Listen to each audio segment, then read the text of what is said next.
movies, even the sound effects are bad.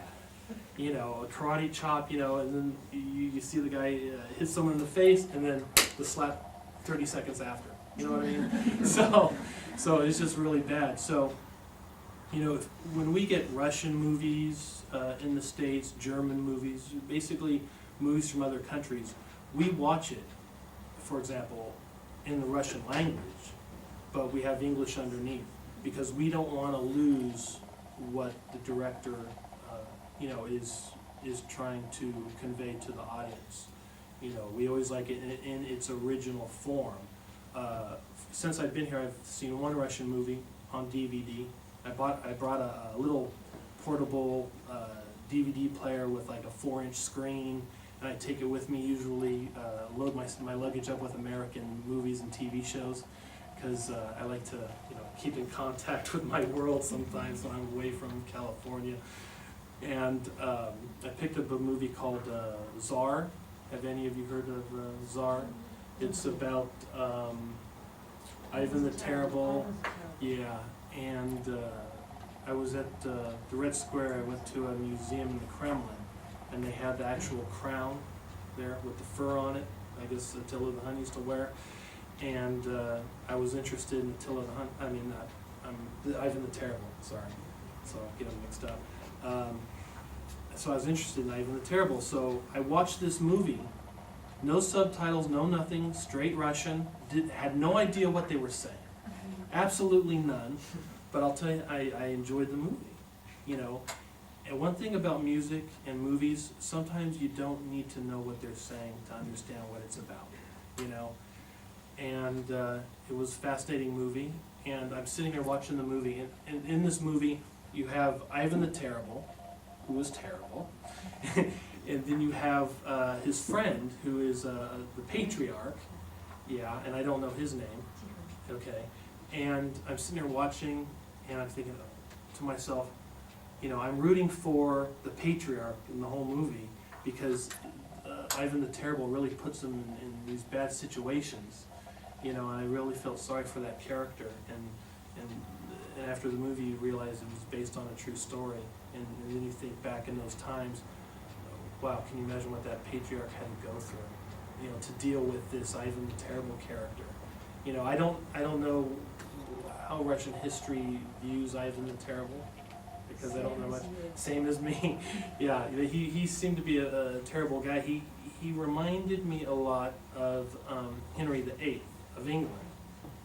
Henry VIII was someone who, I think he later in life picked up paranoid schizophrenia or something. He picked up a mental disorder, because he was okay in the beginning, and the next thing you know, when he started killing his wives, and he started getting worse and worse, and he just went nuts. I think maybe Ivan the Terrible had the same type of thing, right? It was in that same time period.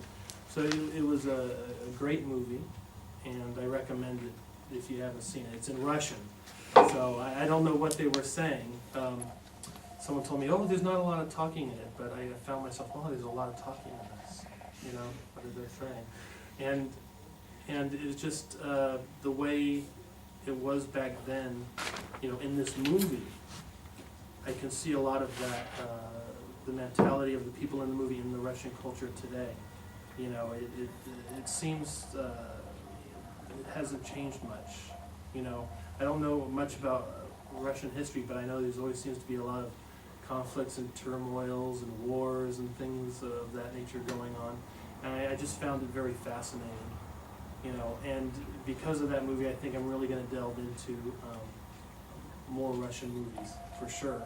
I know the Russian movies that are popular in the States are old Russian movies, silent film era Russian movies. But we don't get much of the newer stuff, unless it's big. So that's my experience with movies and literature.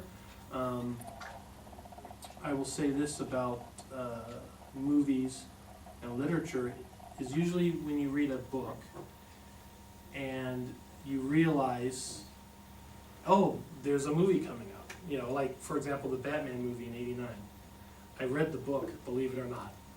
Who reads a Batman book, right? But I read the novel Batman. And I'm like, wow, this is great, a really good read. Oh, the movie's coming out with Michael Keaton back in '89.